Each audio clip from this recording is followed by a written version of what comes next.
Donc, bonjour à tous. Michel Bénin, effectivement, directeur Smart Grid, donc ce qu'on traduit en bon français par Réseau électrique intelligent à RTE, et plus précisément la direction recherche et développement. Alors, derrière ce mot de Smart Grid, il faut voir, en parlant simplement, que ça vise à anticiper, définir ce que sera le système électrique, voire énergétique demain, en intégrant les nouveaux comportements des différents acteurs, voir comment RTE peut de plus en plus interagir avec l'ensemble des acteurs du système électrique. Donc c'est à la fois une activité de prospective et de définition de solutions techniques. Alors dans le sillage, je crois, des présentations précédentes, j'ai formulé le titre de ma présentation sous forme de question. À partir du moment où il y aura toujours de la consommation, pour la divise par 4, par 10, on peut imaginer qu'il y aura toujours des lieux de consommation, donc il faudra des lieux de production. Et la question qu'on se pose aujourd'hui à RTE, c'est dans 5 ans, 10 ans, 15 ans, 20 ans, voire plus, quelle est la meilleure manière, meilleure étant à entendre sous le terme de l'économie, de l'environnement, de l'emploi, ce qui peut être, comme on l'a vu, des faisceaux de contraintes qui peuvent être divergents. Quelle est la mise en réseau la plus optimale en termes de maille géographique. Donc là où peut-être je me séparerai ou je divergerai par rapport aux présentations différentes, c'est que je n'ai pas une acception du territoire qui est implicitement un sous-ensemble de la France, c'est-à-dire que ça serait une descente d'échelle naturelle vers des régions, des villes, voire encore plus petites, voire l'autonomie individuelle. Mais pour moi, le territoire, c'est à toutes les échelles, il peut y avoir même un territoire monde, dans l'absolu, finalement la ressource est mondiale, un territoire monde avec une descente d'échelle qui serait le territoire Europe, qui nous est plus familier comme on le verra, et puis un territoire France, etc., jusqu'à aller à la maison individuelle. Après, le fait de le formuler sous forme de question et pas une coquetterie que je mets ici, c'est vraiment qu'aujourd'hui, à RTE, comme l'ensemble des acteurs du système électrique, nous n'avons pas la réponse sur ce que sera le système électrique dans 15 ans, 20 ans, et c'est pas forcément dans le sillage de ce qui a été fait par le passé. Réseau RTE, donc je pense qu'il est bien connu maintenant au niveau de la chaire. Donc nous, on est une entreprise, ce qui est important, une entreprise de service public, régulée, et qu'à ce titre, on a une neutralité dans le fonctionnement du système électrique qui fait qu'on a vocation aussi à éclairer les pouvoirs publics sur des choix qui peuvent être faits en termes de politique énergétique, de choix d'orientation pour le territoire français. Donc quand même, aujourd'hui, on représente cette toile d'araignée sur le territoire français qui représente à peu près 100 000 km de ligne, donc qui vont de 400 000 volts aux 63 000 volts, au niveau les plus hautes tensions, et qu'on visualise surtout pour les paysages par ces grands pylônes que vous voyez à travers la France, en passant, si on inclut l'ensemble des réseaux qui vont jusque chez vous, c'est-à-dire le câble qui va jusqu'à votre compteur, au total, on a 1 500 000 km de réseau en France. Point important par rapport au débat d'aujourd'hui ou à la discussion, c'est qu'on est responsable aussi des interconnexions avec les pays voisins, donc on interagit, on a cette logique de solidarité avec l'Espagne, l'Italie, la Suisse, l'Allemagne, la Belgique et le Royaume-Uni, puisqu'on a un câble qui passe sous la Manche. Pourquoi on se pose ces questions de prospective? C'est le point qui est mentionné en bas, on n'est pas une industrie des télécoms, c'est-à-dire que notre réseau, on ne peut pas le reconfigurer dynamiquement, ça serait idéal, hein, tous les 5 ans, 10 ans, voire moins. Quand on fait un choix aujourd'hui de construire une ligne, alors c'est de moins en moins fréquent, on sait qu'on s'engage pour une ligne qui sera là dans 10 ans, puisqu'on a quand même quelques années de concertation devant nous et de construction, puis la ligne sera là pour 50 à 100 ans. Si on compare le réseau après-guerre, donc en 1946, vous voyez que il y avait une situation qui n'est pas du tout la même qu'aujourd'hui. Et si on compare 1946 à 2006, il y a eu une intensification du maillage du pays.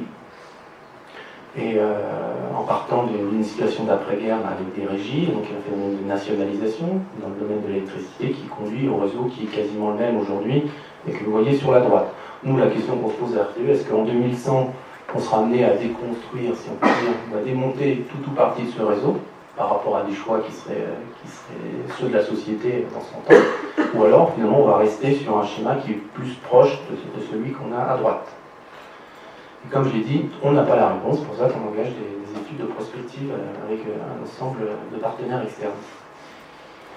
Alors le réseau de transport, comme c'est pas le fruit du hasard, bien évidemment, il a accompagné depuis des dizaines d'années la construction, que ce soit de barrages ou de centrales nucléaires, donc plutôt des gros moyens de production centralisés, comme on dit, bien qu'ils soient à travers la France, ça reste des gros moyens de production décentralisés, et qui ont fait admettre à certaines régions qu'elles seraient un peu nativement ou intrinsèquement déficitaires. Un terme négatif, dans le sens où on chercherait une forme de résilience et d'autonomie à cette échelle, comme ça a été mentionné pour les Hauts-de-France. On a vu qu'il y avait encore un débat sur le niveau de l'autonomie de la résilience. Est-ce que c'est là l'autonomie individuelle, de la ville, de la région? Donc on est complètement dans ce débat, savoir quelle est la pertinence de tous ces choix. Là, sur cette carte, vous savez, les régions qui sont en fort déficit de production, bon, les régions qu'on connaît bien, savoir la Bretagne, PACA, qui, typiquement pour la Bretagne, qui produit à peu près 15% de ce qu'elle consomme aujourd'hui en termes de consommation. Ce qui, jusqu'à présent, n'a pas donné lieu à des questions particulières, parce qu'il y avait cette solidarité qui était quelque part implicite, intégrée dans un modèle français, mais qui aujourd'hui est re-questionnée, on l'a vu ce matin, à travers des choix qui est est-ce que c'est bien raisonnable d'être dépendant du reste de la France, est-ce qu'on n'a pas vocation à être résilient, autonome, et autonome quel que soit le bien d'ailleurs, que ce soit sur l'agriculture, que ce soit l'électricité, indépendamment des secteurs envisagés. Donc aujourd'hui, typiquement, ce qu'on a dans la vie des réseaux, le rôle du réseau, celui qui est le plus perceptible, c'est de fournir aux régions qui en ont besoin l'électricité qui est produite dans d'autres régions. Ce qu'on voit aussi, donc ça c'est des chiffres qui sont disponibles dans notre bilan prévisionnel qu'on fait pour le gouvernement chaque année. Donc ça c'est les données 2016, c'est les ambitions des régions telles qu'elles l'ont affiché. Donc les régions c'est pas l'RTU, c'est vraiment les conseils régionaux, les préfets, c'est vraiment les autorités politiques ont affiché des ambitions dans le cadre du Grenelle de l'environnement sur une perspective d'implantation éolienne et photovoltaïque dans leur région. Donc tout n'a pas encore été fait. Sur la gauche, en grisé, vous voyez ce qui a été fait pour le photovoltaïque, l'éolien, et puis ce qui n'est pas grisé, c'est ce qui reste à faire. Donc on voit que les objectifs ont été, je pense, délibérément très ambitieux au niveau des régions. On ne sait pas s'ils vont y arriver, mais c'est en cours. Ce qui est important, c'est qu'on voit que les ambitions ne sont pas les mêmes selon les régions. Par rapport à un modèle uniforme quel que soit le territoire, on voit qu'il y a des ambitions fortes de photovoltaïque dans le sud et un peu moins dans le nord, et des ambitions éoliennes fortes dans le nord et un peu moins dans le sud. Ce qui relève de l'évidence, c'est-à-dire qu'on va profiter de la ressource là où elle est la plus abondante, ce qui nous conduit à dire que demain, il y aura quand même ce besoin de respiration entre les modes de production qui nécessitera quelque part, ça reste à évaluer, c'est ce qu'on cherche à faire, quelque part quelque chose qui ressemble à du réseau et qui fait respirer, qui fait converger l'utilisation des énergies renouvelables à plus large échelle. D'où l'introduction de deux notions qui sont importantes par rapport aux contraintes ou aux bénéfices qui rentrent dans le cadre d'un réseau, mais ça a été mentionné précédemment, les marges de secours. C'est vrai qu'on a l'habitude de voir une espèce de paysage idyllique où, en gros, les moyens de production sont directement en regard des consommations.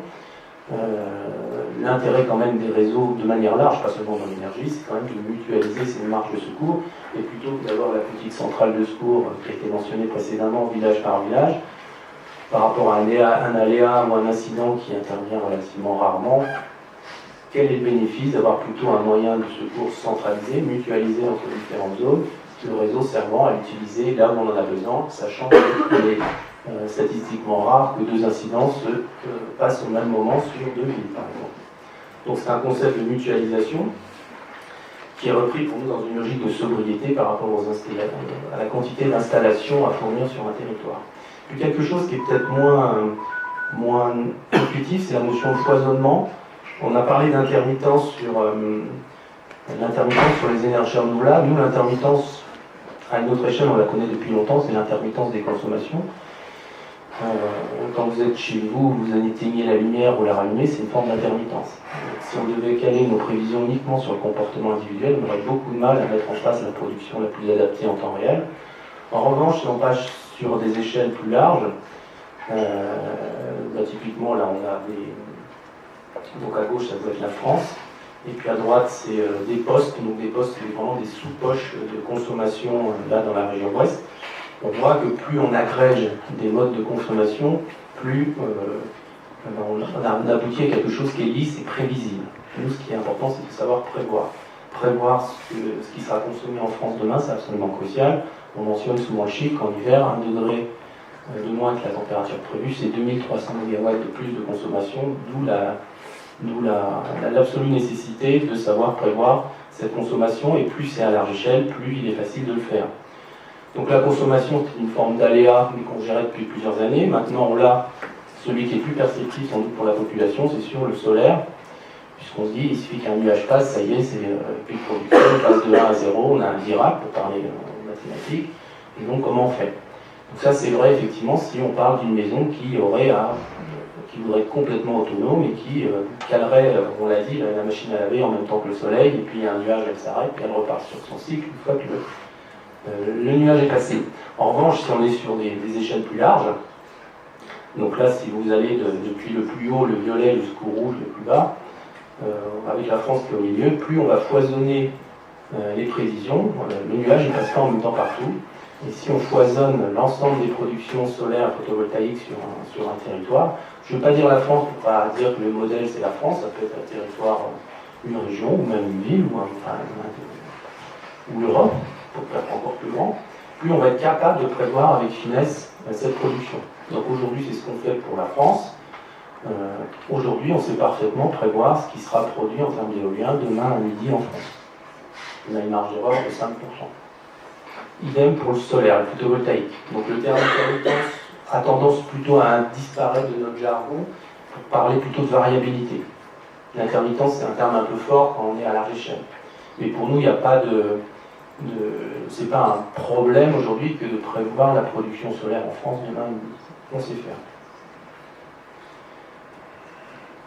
Donc ce qui est à retenir par rapport à le terme de sobriété, alors je ne sais pas si je parle dans le terme de sobriété dans le long terme, parce qu'on a l'habitude plutôt de parler de mode de comportement au quotidien, là c'était sous l'angle en termes d'installation qu'il y a à déployer sur un territoire donné pour avoir un niveau de sécurité d'approvisionnement. Aujourd'hui il est décidé, c'est pas nous qui décidons qu'au niveau français, le niveau de sécurité d'approvisionnement c'est 3 heures de défaillance par an, donc si on cumule l'ensemble des défaillances sur la France, ça représente 3 heures. Bien évidemment, ça ne veut pas dire que la France a un blackout de 3 heures tous les ans, mais si on cumule l'ensemble des défaillances qu'il peut y avoir à droite et à gauche sur une année. Donc ça, c'est le critère qui est important, parce que finalement, on pourrait dire on le dégrade, ça c'est un choix aussi politique, de dire on a une surqualité en termes d'électricité, on ne doit pas le dégrader. Débat qui pourrait avoir lieu, on ne l'a pas envisagé ici, mais ça pourrait être une question. Par rapport à ce chiffre qui nous est donné par le gouvernement, et ben donc, on évalue les installations qui sont nécessaires pour garantir ce niveau de sécurité d'approvisionnement. Et on voit qu'à travers un réseau, les marges de secours à prendre à l'échelle, alors j'ai mis nationale, mais on pourrait prendre une autre échelle, l'échelle d'un département ou à l'échelle d'une région, sont bien évidemment moins importantes que la somme des marges des différentes zones prises individuellement. Donc là, on n'est pas sur la sobriété au sens moins consommé, mais c'est dire minimisons les emprises sur le territoire. Ce qui veut dire que ça veut dire moins de centrales de production à construire sur le territoire.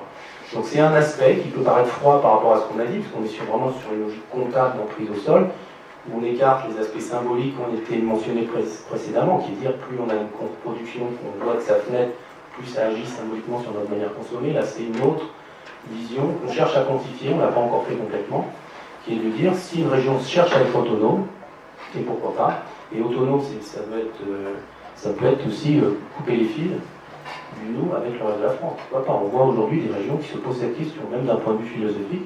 Nous, ça nous semble tout à fait intéressant de se poser la question et de savoir quelles sont les conséquences en termes d'installation, de sécurité d'approvisionnement, et on est prêt, nous, à accompagner les régions sur ce type d'études. Et je mentionne un chiffre, parce que c'est un chiffre qu'on me demande toujours dans les discussions, et on dit oui, c'est bien les réseaux, mais quand même, ça a des pertes. Donc je mentionne, quand même pour information, ce chiffre. Les pertes sur les réseaux de transport s'élèvent à 2,1% en 2016. En perte, moi je trouve toujours que c'est un terme très négatif, je préfère dire que le réseau a un rendement de 98%, c'est une manière plus positive de voir les choses. Mais c'est pour aussi mettre essayer de quantifier. Moi, il faudra bien quantifier aussi des choix. Si on veut des régions complètement autonomes, des villes complètement autonomes, il faut voir ce que ça demande en termes d'emprise, en termes d'installation, d'efforts aussi de choix sur les modes de consommation, et puis comparer avec le choix à l'ancienne. Et nous, on participe à des études comme ça pour évaluer les tenants aboutissants de tel et tel scénario. Après, c'est pas nous qui faisons le choix, c'est le politique, et nous, on accompagnera le choix du politique, puisque nous, on a vocation à fournir le réseau nécessaire à un choix politique donné. Alors, pour vous effrayer, peut-être, ça c'est le réseau européen. Donc aujourd'hui, on est bien interconnectés depuis en mode synchrone, c'est-à-dire qu'on est complètement interdépendant depuis la Pologne. On ne voit pas grand-chose, j'imagine. Il y a 300 000 km de lignes qui vont de la Pologne jusqu'à l'Espagne, en passant par la France, l'Italie. On est raccordé à la Turquie, on est raccordé au Maroc, aux pays du Nord, aux pays baltes, à la Russie, à l'Angleterre. Tout ça forme un grand réseau. Avec les bénéfices que j'ai évoqués tout à l'heure, mais qui sont peut-être un peu différents à cette courte échelle. Mutualiser les secours, c'est une logique maintenant qui a été prise par la France depuis un certain nombre d'années. On n'a pas vocation, aujourd'hui en France, et c'est assumé, à être autonome 24 heures sur 24, tous les jours de l'année. On l'a vu durant l'épisode de février, on a eu des consommations fortes. Vous avez peut-être été sensible aux messages d'alerte qui ont été fournis. On a coté pour 10% à peu près sur les productions, sur les imports des pays voisins pour nous aider à passer ces pics de consommation. Le point le plus important pour moi, c'est l'optimisation à l'échelle européenne des mix énergétiques complémentaires. Donc il n'y a pas de politique énergétique européenne en tant que telle. Enfin, sur le 20-20-20, il y a des injonctions, des obligations au niveau national, mais pas pour les cycles suivants. En tout cas, chaque pays fait ce qu'il veut. Si l'Allemagne a décidé d'arrêter le nucléaire, c'est son choix.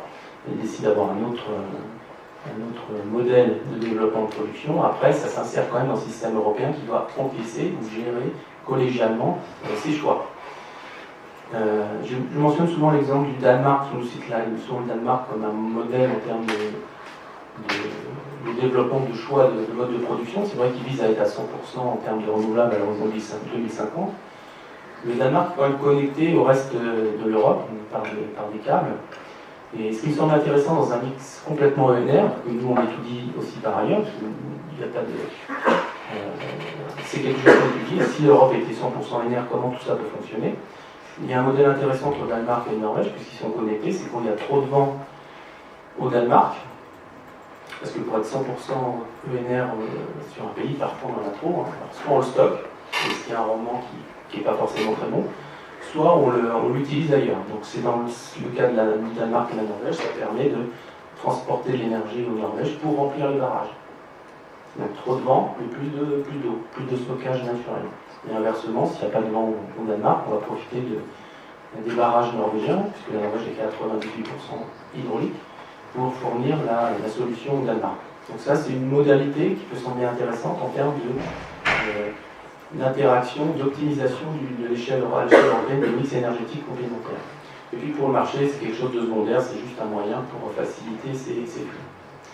Alors ça, déjà, ça paraît une large échelle. On se dit, est-ce que c'est bien raisonnable? On parlait des villes autonomes, voire de l'autonomie individuelle. Il faut savoir que c'est un autre modèle. Et quand on va à Bruxelles, on nous pousse à construire cette Europe de l'énergie. C'est un modèle qu'il faut aussi regarder. Ici, je dois être encore plus effrayant. Aujourd'hui, il y a des modèles qu'on appelle des global grids qui créent un réseau mondial. Les Chinois, typiquement, travaillaient ça. On aurait des lignes qui partiraient de l'Europe, qui passeraient par le Groenland et qui iraient au Canada. Et là, on bénéficierait aussi de l'effet jour-nuit.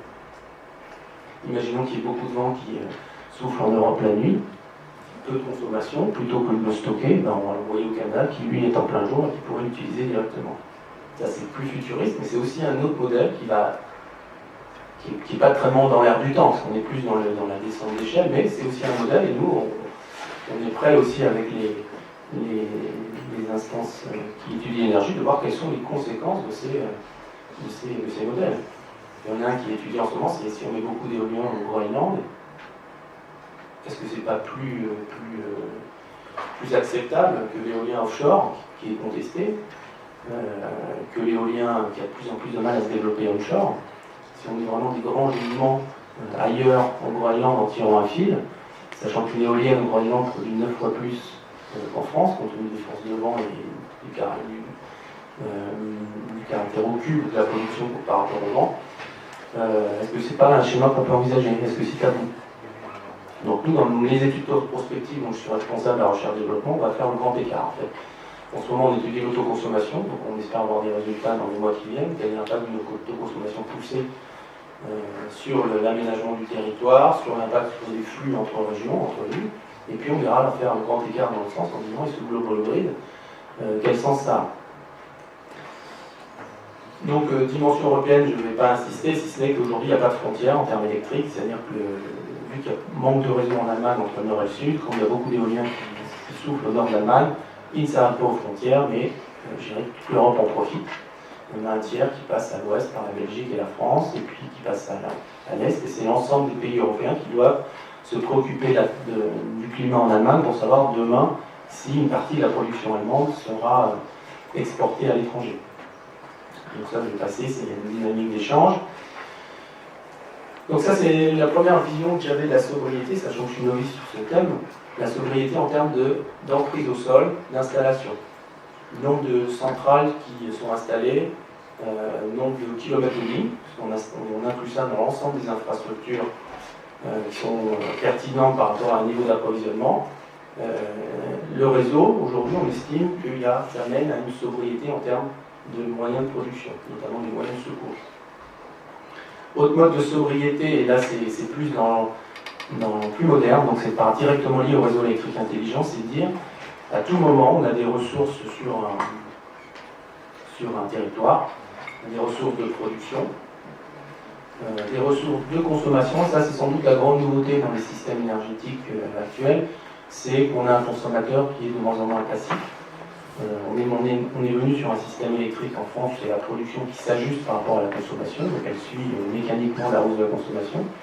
Là, ce qui est développé, qui est fortement poussé au niveau français par le ministère, et on met en œuvre les mécanismes qui permettent d'y arriver, c'est de solliciter le consommateur au moment où on a des problèmes d'adéquation entre la production et la demande. Donc ce qui demande des protocoles de communication, des demandes d'accès. Donc là, on est vraiment sur une logique de numérique, qui est d'envoyer une demande au consommateur pour lui dire, ce soir à 19h, on va avoir un problème d'adéquation entre production et consommation, est-ce qu'on peut baisser ou le faire automatiquement, couper le chauffage électrique, couper d'autres usages, pour permettre cette adéquation. Donc ça, c'est l'avenir, c'est de dire qu'un mégawatt qui n'est pas consommé égale un mégawatt qui est produit. Ça devrait se refléter dans les coûts idéalement. L'Europe, le stockage, donc le stockage aussi responsable de cette activité stockage. Stockage, c'est aussi quelque chose qui peut émerger à l'avenir.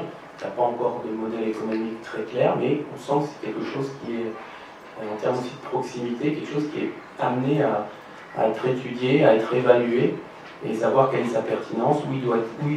Est-ce qu'on est sur du stockage décentralisé? Est-ce que vous aurez tous une petite pile, une plus grosse pile chez vous dans votre table de main, ou est-ce que ce sera plus logique d'avoir une plus gros mode de stockage au niveau d'une ville ou d'une région? Point d'interrogation. Et puis nous aussi, nous avons à optimiser nos processus internes. Si on fait une descente d'échelle, là vous avez PACA, le PACA peut se poser la même question. J'ai des ressources sur mon territoire, et si j'ai pas assez, je fais appel à la France.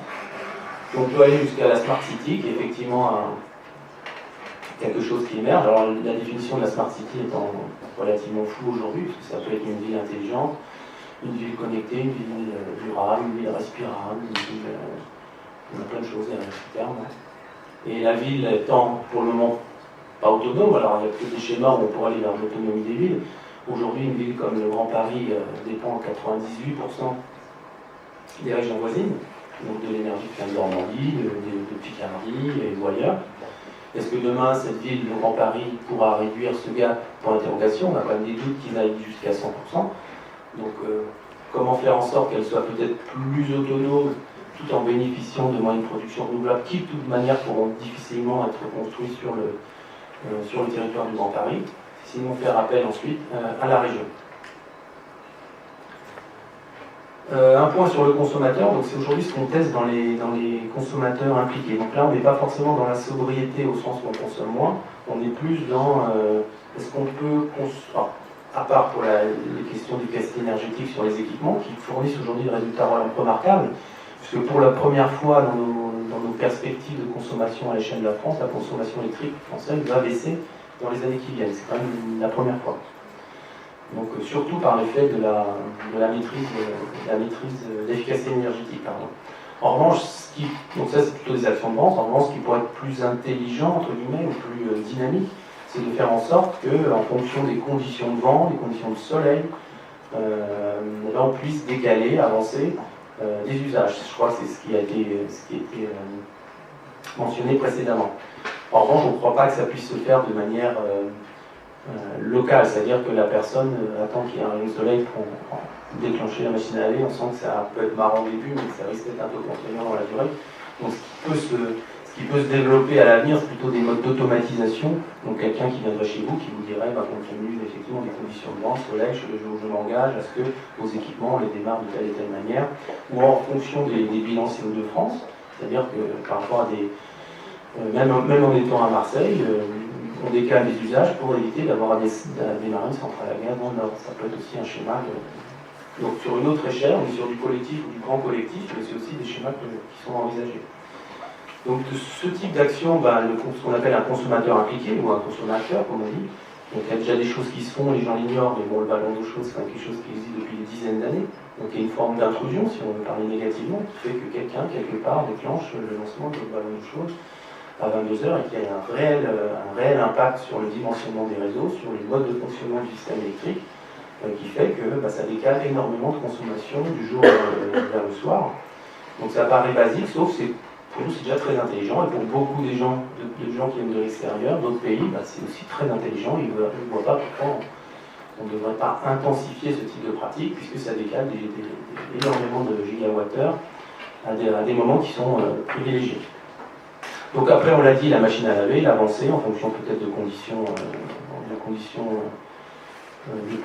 de conditions de production locale, atténuer le chauffage. Donc ça, on sait par exemple, couper le chauffage électrique chez vous pendant 1 heure, ça n'a aucun impact sur le confort et ça peut aider à passer certains événements dimensionnels. On peut étaler la consommation, ou demain, quand on en aura, avoir des véhicules électriques qui ne soient pas seulement capables de stocker l'énergie, mais de la restituer à la maison ou au système. Donc la question est vraiment ouverte, et comme j'ai dit, je n'ai pas la réponse, mais ce qui vous mettra peut-être dans notre peau, je dirais, puisqu'on fait le grand écart entre Bruxelles qui nous incite à faire l'Europe de l'énergie, donc plus interconnecter les pays entre eux, et puis un discours en France où on parle autoconsommation, voire autonomie individuelle. Et alors depuis l'autoconsommation jusqu'au système électrique européen, comment articuler ces différentes mailles géographiques pour une sobriété maximale? Et je n'ai pas la réponse. J'ai juste le deux pour faire le lien avec quelque chose qui sort du domaine énergie pure, mais qui se rapproche vraiment à la thématique de la chaire. C'est partant du principe que les réseaux auraient encore un intérêt dans les années à venir, comment mutualiser, comment repenser le regard sur ces lignes. Donc là, on rentre en plein dans les travaux qui sont faits au niveau de la chaire. Donc nous, notre but, c'est déjà de voir les représentations qui sont liées à ces ouvrages. Aujourd'hui, on a une demande qui est un peu de base, qui est de dire qu'il faut enfouir les lignes. Bon, enfouir les lignes, c'est une première solution. Ceci dit, ça a des incidences déjà pour nous, parce que autant des câbles nus, c'est des matières comme l'aluminium ou autres, qui peuvent être facilement accessibles, dont on peut s'approvisionner facilement. Enterrer, ça veut dire plus de cuivre, ça veut dire plus de coûts, plus de contraintes. Et nous, on souhaite mettre dans la balance d'autres avantages, d'autres opportunités qu'on pourrait tirer de ces lignes, c'est d'avoir une mutualisation des enjeux qui pourrait être par exemple lié à des services écosystémiques. Donc là, on a parlé des ateliers régionaux qui se sont faits entre Plaisir et Forcheville, ou par exemple dans les couloirs de ligne pour être mis à profit pour de l'agriculture urbaine ou autre. Et c'est toute cette logique où on cherche à non plus avoir des couloirs bien nets pour éviter des problèmes d'amorçage d'incidents, mais voir comment mutualiser l'usage de ces emprises dans la mesure où elles seraient amenées à être pérennisées avec d'autres acteurs et rechanger au final la représentation de ces lignes autrement que comme des pylônes passifs. Voilà.